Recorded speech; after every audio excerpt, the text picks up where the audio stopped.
Good morning students. हमारा आज का नया लेक्चर वीडियो है कोचिंग इन स्पोर्ट्स।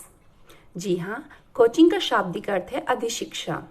वे खिलाड़ी जो अच्छे खिलाड़ी बनना चाहते हैं और अपने प्रदर्शन को और बेहतर करना चाहते हैं, खेलों में जीतना चाहते हैं, उन्हें हमेशा ही ज़रूरत बनी रहती है एक अच्छे कोच की, एक अच्छे अधिशिक्षक की, जो उन्हें बेहतर बनने में मदद करे। तो इस वीडियो लेक्चर में हम आज जानने जा रहे हैं कि कोच क्या है, कोच के विभिन्न गुण, कोचिंग के विभिन्न स्टाइल्स और कोचिंग के हेतु विभिन्न सिद्धांत। एक एक करके हम इन सब चीजों के बारे में जानेंगे। तो चलिए शुरू करते हैं। Coach, the role of coach is varied. He could be instructor. जी हाँ, इंस्ट्रक्टर जो एक खिलाड़ी को इंस्ट्रक्ट करे बेहतर प्रदर्शन के लिए, बेहतर कौशल जानने के लिए और कौशलों की विभिन्न तरह से प्रैक्टिस करने के लिए। फ्रेंड होना चाहिए, एक अच्छा दोस्त जो समय समय पर उसके साथ खड़ा रहे। मेंटर यानी कि उचित दिशा दिखाने वाला। कोच एक ऐसा व्यक्ति होना चाहिए जो खिलाड़ी को सही और गलत के बीच में भेद करना सिखाए और उसे सही रास्ता चुनना सिखाए। Motivator, demonstrator, supporter, adviser, motivator, counsellor, planner, fountain of knowledge, organiser and many more. एक अच्छा एडवाइजर होना चाहिए, यानी कि किस परिस्थिति में किस प्रकार से काम करना है, किस परिस्थिति में किस प्रकार का प्रदर्शन करना है, किस तरह की टीम के ऑपोजिट किस तरह से खेलना है, ये सभी चीजें एक कोच में होनी चाहिए। उसे चीजों के बारे में पता हो और वो उनके बारे में भली भांति जानकारी इकट्ठा कर अपने खिलाड़ी को समझा सके। एक अच्छा मोटिवेटर होना चाहिए। जब भी खिलाड़ी अपनी हार से निराश हो तो उसमें मोटिवेटर के कार्य करने की सक्षमता होनी चाहिए ताकि वो खिलाड़ी के मोटिवेशन को बढ़ा सके और उसकी उत्साह भर दे ताकि वो और बेहतर प्रदर्शन करने के लिए तैयार हो। Counsellor and planner. जी हाँ, प्लानर। कोच को एक अच्छा प्लानर होने की भी जरूरत है कि हर 3 महीने, 6 महीने या साल भर बाद या और 4 साल बाद मेरा खिलाड़ी कहाँ होगा और मुझे उसे किस तरह से ट्रेनिंग देनी है, इसकी भी उचित जानकारी एक कोच को होनी चाहिए। वह एक अच्छा ऑर्गेनाइजर भी होना चाहिए कि कब मुझे क्या करना है, किस चीज की जानकारी देनी है अभी या किस चीज की जानकारी अभी नहीं देनी है, खिलाड़ी से मुझे कितना काम लेना है, इन सभी चीजों को बेहतर तरीके से संगठित कर सकें और खिलाड़ी की आवश्यकताओं के अनुसार उसके लिए विभिन्न फैसिलिटीज भी इकट्ठा कर सकें। तो कोच एक लेकिन कार्य अनेक। Fountain of knowledge. जी हाँ, यानी कि उसके अंदर नॉलेज का भंडार होना चाहिए। जब भी जिस चीज की आवश्यकता हो उसे उसकी जानकारी हो, वो पहले से प्रिपेयर्ड हो, वो पहले से तैयार हो, वो अपने खिलाड़ी को समय समय पर हर चीज के लिए सावधान कर सके, सिखा सके, समझा सके, उत्साह भर सके। तो ऐसा होना चाहिए एक अच्छा coach. Functions of a coach. Coach के क्या कार्य हैं? He creates right conditions for learning to happen. Yes, this is a very important fact. उसे सही कंडीशंस बनाने वाला होना चाहिए जहां खिलाड़ी सीख सके। एक अच्छा कोच अपने खिलाड़ी के सभी स्ट्रेंथ्स और वीकनेसेस को समय से पहचान जाता है। वो जानता है कि उसका खिलाड़ी किस परिस्थिति में खेल सकता है और किस में नहीं, किस परिस्थिति में उसे बेहतर प्रदर्शन करना होगा और उसके लिए वो परिस्थितियां मुझे कब और कैसे बनानी है, इन चीजों का भी वो बहुत अच्छे से ख्याल रख सकता है, यानी कि रखना ही चाहिए। Maintains appropriate enthusiasm and motivation level of athlete. Yes, of course. कई बार खिलाड़ी जब कभी थक जाते हैं या बार बार उसी रूटीन से बोर हो जाते हैं या बार बार मेहनत करने के बाद भी सफलता नहीं मिल पाती है, तो ऐसे में खिलाड़ी बहुत ही निराशा का शिकार होते हैं और उन्हें किसी भी नए काम को करने में मन नहीं लगता या कोई भी ट्रेनिंग शेड्यूल फॉलो करने में मन नहीं लगता, या अक्सर वो ऐसा कहते हैं कि सर मुझे इससे रिजल्ट्स नहीं मिल रहे हैं। लेकिन ऐसी हर परिस्थिति का सामना करते हुए कोच को अपने खिलाड़ी को मोटिवेट करना चाहिए, उसके अंदर उत्साहवर्धन होना चाहिए, एंथुजियाज्म से पूरा भर देना चाहिए कि खिलाड़ी कभी भी ऐसी निराशा का सामना ना करें और अच्छे से अच्छा प्रदर्शन करने के लिए लगातार कार्यरत रहे। Assisting training and evaluation are the major tasks of athlete. Yes, it is very important. किसी भी ट्रेनर के लिए या किसी भी कोच के लिए ये जरूरी है कि वो खिलाड़ी को ट्रेनिंग प्लान दे। ट्रेनिंग प्लान देना ही काफी नहीं है, बल्कि उसका निर्देशन करना भी आवश्यक है कि क्या खिलाड़ी उस प्लान के अकॉर्डिंग काम कर रहा है या नहीं। चलिए हम मान लेते हैं कि खिलाड़ी सभी तरह से काम कर रहे हैं और प्लान का पूरी तरह से पालन कर रहे हैं, लेकिन कोच का अगला काम है उसका आंकलन, उसका मूल्यांकन, उसका आप कह सकते हैं इवैल्यूएशन। जब तक हम इवैल्यूएट नहीं करेंगे तब तक हमें नहीं पता चलेगा कि खिलाड़ी में कितने बदलाव आए या उसके प्रदर्शन में कितना बेहतर performance has been increased. So it is very important to know कि उसका लेवल ऑफ इंक्रीमेंट क्या है, खिलाड़ी ने अब तक कौन से गोल्स अचीव किए हैं। गोल अचीव करने के लिए समय समय पर खिलाड़ी का इवैल्यूएशन भी उतना ही जरूरी है जितना कि training and practice. He is a blend of technical communication and interpersonal skills. Yes, technical communication बच्चों कई प्रकार का हो सकता है। एक प्रकार तो यह है जैसे कि मैन टू मैन, खिलाड़ी और कोच का आमने सामने बात करना। लेकिन कई बार हम देखते हैं कि खिलाड़ी मैच में होता है और एक जरा से इशारे पर अपने कोच के वो पूरा गेम ही पलट देता है, तो वो हुआ एक और कम्युनिकेशन, यानी कि ऐसा कम्युनिकेशन जो कि शब्दों से तो नहीं लेकिन हमारे इशारों से हो जाता है। लेकिन ऐसा कम्युनिकेशन बच्चों आसान नहीं है। ऐसा कम्युनिकेशन बहुत ही लंबी प्रैक्टिस के बाद खिलाड़ी और कोच में आता है। बहुत ही लंबा रिश्ता, बहुत ही लंबा साथ, बहुत ही घनिष्ठ आप ये कहेंगे कि संबंध, depth of the relationship that increases the telepathy, that increases the sign communication between the coach and the athlete. Good coaching and bad coaching can affect the athlete to a greater extent. Yes, this is very important. आप एक अच्छे coach हैं या आप एक खराब coach हैं, आपकी कोचिंग का जो तरीका है वो अच्छा है या खराब है, वो दोनों ही तरीके से खिलाड़ी को बहुत ज्यादा प्रभावित करता है।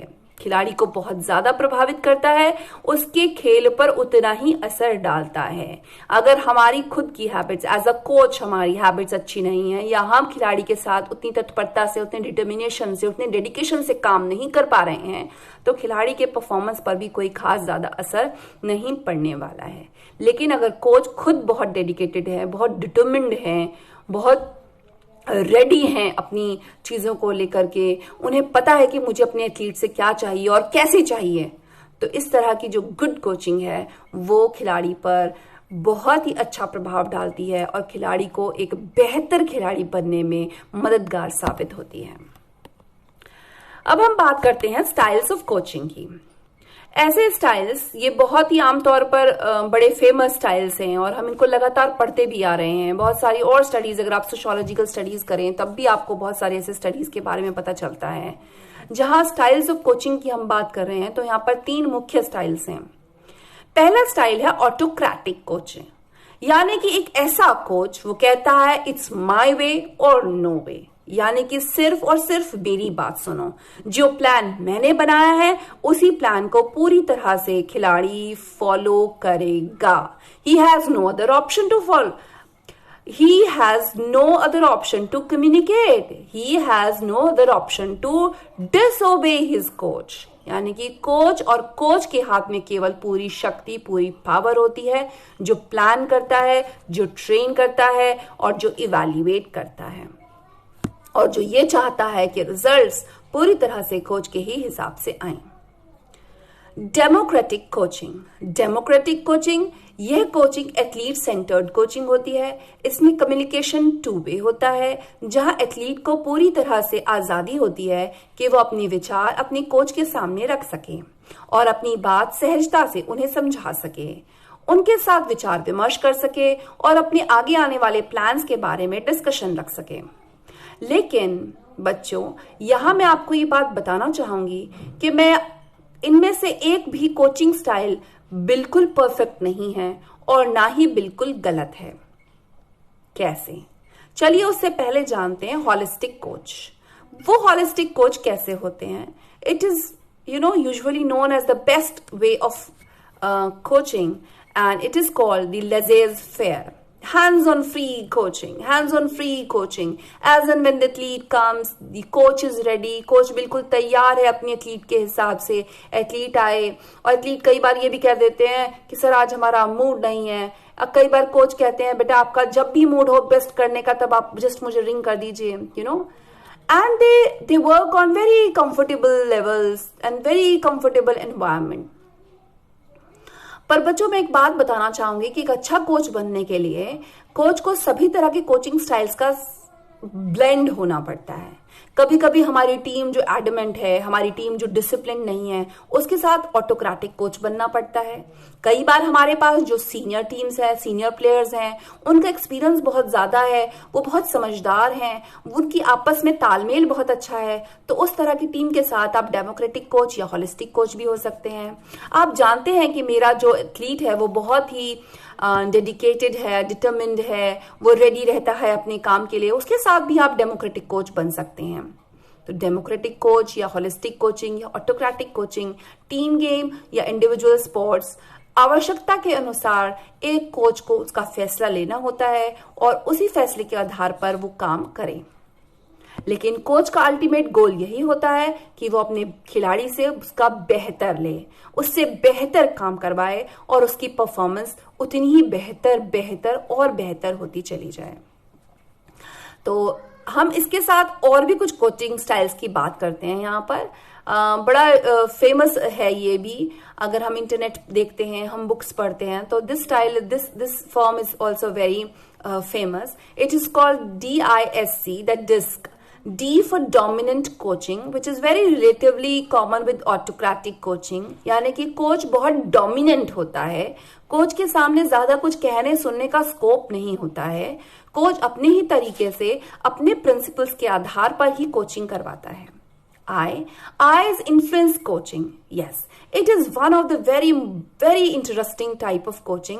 I personally like it because influence यानी कि कोच हमेशा ऐसी कोशिश करता है, ऐसी ड्रिल्स लाने की कोशिश करता है, ऐसे नए फिटनेस प्रोग्राम्स बनाने की कोशिश में लगा रहता है ताकि वो हर समय अपने एथलीट को इन्फ्लुएंस कर सके, उसके लिए इंटरेस्ट पैदा कर सके, उसे काम करने में मजा आए और इस तरह से प्रदर्शन और बेहतर हो जाए। हालांकि इस तरह की कोचिंग को एथलीट्स भी बहुत पसंद करते हैं। It is one of the known and acceptable way of coaching. Steady coaching. Steady coaching. Steady coaching is the coach has to coach. The coach has to get the result. The coach is very firm about the plan, the figures, the facts, and he makes understand the same things to his athlete.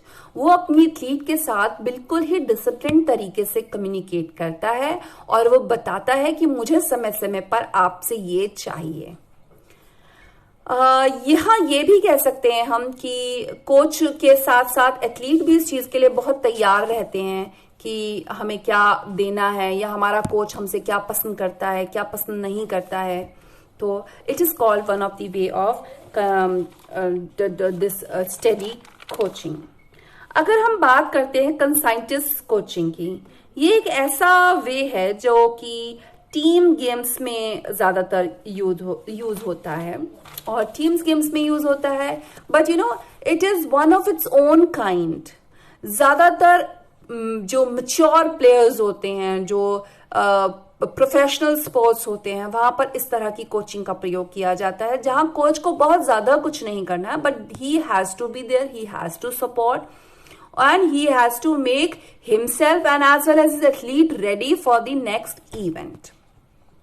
So यहां हमने बात करी बहुत सारे coaching styles की। चलिए अब हम बात करते हैं प्रिंसिपल्स ऑफ कोचिंग की, यानी कि कोचिंग के वे कौन से सिद्धांत हैं जिनके आधार पर एक कोच बेहतर कोचिंग कर सकता है। The coaching spirit, yes, the spirit should be there. The coaching spirit यानी कि कोच हमेशा एक स्पिरिट से भरा रहना चाहिए। बहुत से फेलियर्स का सामना होने के बाद भी वो खुद को तैयार रखे, हर परिस्थिति के लिए तैयार रखे और अपने खिलाड़ी को भी हर परिस्थिति से उबरने के लिए तैयार करे।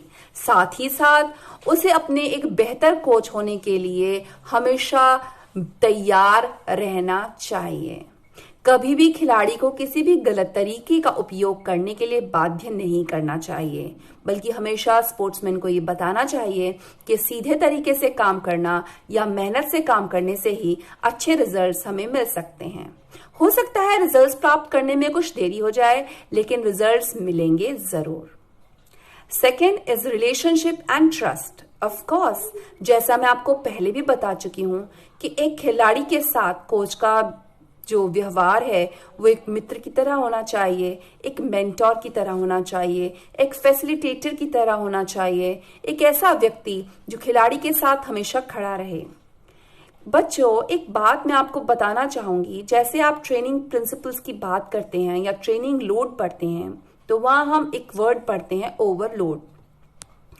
ओवरलोड में सिर्फ और सिर्फ एक ट्रेनिंग लोड का ही डिस्कशन नहीं होता, बल्कि खिलाड़ी को उसके अलावा भी बहुत सारे कारक हैं जो प्रभावित करते हैं, जैसे उसकी फैमिली, जैसे उसकी लव लाइफ, जैसे उसका एजुकेशन, जैसे उसके फ्रेंड्स, जैसे उसकी हार जीत, ये सभी चीजें, जैसे वहां के स्पेक्टेटर्स, यस स्पेक्टेटर्स, जहां खिलाड़ी खेल रहा है वहां बैठे हजारों दर्शक, उनका शोर, उनकी भाषा, वो सब चीजें एक खिलाड़ी को प्रभावित करते हैं। तो ऐसे परिस्थिति में उसका सबसे अच्छा दोस्त कौन हो? उसका सबसे अच्छा दोस्त, उसका सबसे अच्छा मेंटर, उसका सबसे अच्छा सपोर्टर हो उसका coach. Listening and intuition. Yes, listening and intuition. कई बार हमारे पास जब खिलाड़ी आता है और कहता है सर आज मेरे पैर में दर्द है, तो एक कोच कैसे समझ जाता है कि ये बहाना लगा रहा है या वाकई में इसके पैर में दर्द है? The study says intuitive. Intuition का मतलब है कि हम पहले से ही आगे आने वाली परिस्थिति का आभास करें। हमें पता हो कि आगे कौन सी परिस्थिति आने वाली है और हमें उसके लिए किस तरह से तैयार रहना है। हम अपने खिलाड़ी को सुनने की एक अच्छी क्षमता रखते हों। सिर्फ हर समय डिक्टेट ना करें, बल्कि अपने खिलाड़ी को आसानी से बैठाएं, अपने पास बुलाएं और उसकी बात सुनने और समझने की कोशिश करें। Goal setting and motivation. Yes, goal setting is very important principle. Unless you don't know your goal, you cannot set the training plan. आपको अपना गोल पता होना चाहिए। आपको पता होना चाहिए कि कब और कितने समय में मुझे क्या परफॉर्मेंस देनी है। जब तक हमारा गोल हमारे सामने नहीं होगा, तब तक हम अपने ट्रेनिंग को बेहतर तरीके से शेड्यूल या प्लान नहीं कर सकेंगे। गोल सेटिंग से ही मोटिवेशन भी पैदा किया जा सकता है। एक खिलाड़ी को पता होगा कि आने वाले समय में मुझे इस परफॉर्मेंस के लिए तैयार रहना है, तो वह अपने आप को उसी आधार पर मोटिवेट कर पाएगा।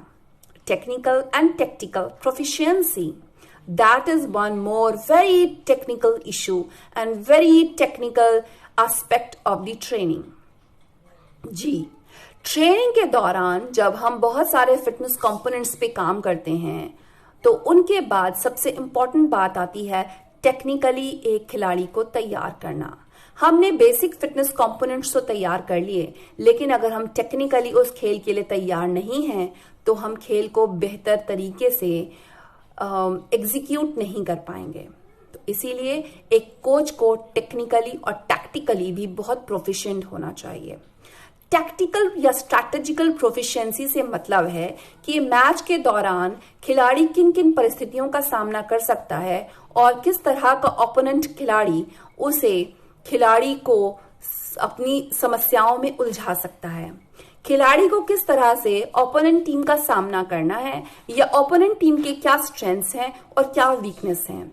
अगर हमारे सामने वीक खिलाड़ी है तो हमें किस तरह से परफॉर्म करना है, और अगर हमारे सामने हमसे ज्यादा स्ट्रांग खिलाड़ी खड़ा है तो हमें उस समय कितनी टेक्टिकल या स्ट्रैटेजिकल परफॉर्मेंस को प्ले करना है। Feedback and awareness. Feedback is very important. सिर्फ खेल में नहीं बल्कि हर जगह फीडबैक हमारे लिए उतना ही इंपॉर्टेंट है। फीडबैक का अर्थ आसान भाषा में हम इस तरह से कह सकते हैं कि हमने जो काम किया या हमने जो परफॉर्म किया या हमारा जो खेल के दौरान प्रदर्शन रहा, उसके बाद हमारा वक्तव्य क्या हो सकता है। एक खिलाड़ी का क्या वक्तव्य है, उसने खेल में कैसा प्रदर्शन किया, या अगर वो अपने कोच से सहमत है तो कितना, या अपने कोच से सहमत नहीं है तो कितना। क्योंकि ये तो हम सभी जानते हैं कि जब हम खुद परिस्थिति में होते हैं तो हम उस परिस्थिति को बेहतर तरीके से जान सकते हैं। Sitting out of the box can not tell you the whole story. जब तक आप खुद रिंग में ना उतरें तब तक आप उस रिंग का एक्सपीरियंस नहीं बता सकते।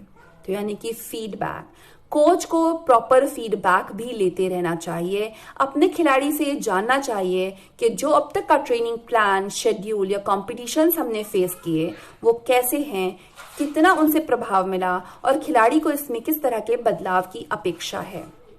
Suggestions and simplifications. Suggestions, yes, suggestions हमें कहीं से भी मिल सकते हैं। अगर हम एक बेहतर खिलाड़ी या एक बेहतर कोच बनना चाहते हैं तो दोनों ही सूरतों में हमें सजेशंस की आवश्यकता होगी।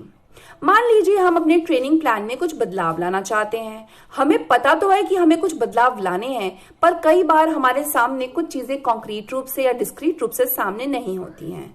तो उनके लिए हम कई बार सजेशंस भी ले सकते हैं। सजेशंस के लिए हम साथी कोच या किसी साथी खिलाड़ी से भी अपने सजेशंस ले सकते हैं, पर यह बहुत जरूरी है कि उनकी क्रेडिबिलिटी की जांच हो, कि उनकी सत्यता को जान लिया जाए कि वो सजेशंस हमारे लिए उचित हैं या नहीं। Accountability and accomplishments. Yes, this is one of the major factor for being a great coach. What is accountability? Accountability is whatever you are doing, are you getting the results out of it? जो भी कुछ आप मेहनत कर रहे हैं, सुबह, शाम, दिन, रात, you're working hard with your athlete, तो क्या आप उसके लिए जिम्मेदार हैं? क्या आप अपनी जिम्मेदारी पूरी तरह से उठा रहे हैं? क्या आप उस ट्रेनिंग के लिए आपको कुछ रिजल्ट्स मिल रहे हैं? अगर आपको वो रिजल्ट्स मिल रहे हैं then you have good accomplishments and you are accountable to that. पर अगर वो फेलियर्स हैं तो वो अकम्प्लिशमेंट्स नहीं आपको प्राप्त हुए, and you should take accountability of that also, ताकि आप उसके अंदर और बदलाव कर सकें और आप अपने खिलाड़ी के प्रदर्शन को और बेहतर बना सकें। चलिए अब बात करते हैं हाउ टू कोच, यानी कि कोच किस तरह से हमें कोचिंग करनी चाहिए। ये डिस्कशन बहुत पुराना है और लगभग अभी भी बहुत सारे, जब हम कोचिंग इंस्टीट्यूट्स की बात करते हैं या स्टूडेंट्स की बात करते हैं या ऐसे बच्चों की बात करते हैं जो कोच बन रहे हैं, नए नए कोच हैं अभी, है ना, तो वो अक्सर बात करते हैं कि हम किस तरह के मेथड को अपनाएं। दो तरह के मेथड्स बड़े फेमस हैं, one is traditional method and second is game sense approach. Traditional method वो है जो हम किताबों में लिखते पढ़ते जानते बूझते हैं कि इसी तरह से कोच को काम करना चाहिए, यही ट्रेनिंग प्लान बनाना है, मीसो साइकिल, माइक्रो साइकिल, मेजो। लेकिन क्या इन साइकिल्स को बनाना और इन्हें स्ट्रिक्ट रूप से फॉलो करना he is that enough for a coach, या गेम सेंस अप्रोच के गेम के हिसाब से हर बार हमारा ट्रेनिंग प्लान इम्प्रोवाइज हो या चेंज हो। तो बच्चों, मैं यहां एक बात आपको जरूर कहना चाहूंगी कि दोनों ही मेथड्स अपनी जगह अपनी इंपॉर्टेंस रखते हैं और दोनों ही मेथड्स को हम एक रूप से स्वीकार या नकार नहीं सकते। हमें दोनों ही मेथड्स का ब्लेंड लेना चाहिए, यानी कि हमें पहले तो ट्रेडिशनल मेथड से शुरुआत करनी ही चाहिए और अपना फिक्स शेड्यूल बनाना ही चाहिए, क्योंकि जब तक हमारे पास गोल सेटिंग नहीं होगी तब तक हम अपने काम को शुरू नहीं कर सकते। पर हाँ, बीच बीच में अपने आप को अपडेट करने के लिए कॉम्पिटिशन्स के दौरान अपने खिलाड़ी के प्रदर्शन के अनुसार अपने ट्रेनिंग में गेम सेंस अप्रोच को भी बराबर लाते रहना चाहिए, बराबर शामिल करते रहना चाहिए। बच्चों, हम इस पूरे लेक्चर के आखिरी पड़ाव पर आ चुके हैं और लास्ट में बस आपसे मैं यही कहना चाहूंगी, to be a coach one must possess passion, vision, communication, plan, determination, intelligence, and faith. Thank you. Thank you for today's class. तो आ रहा था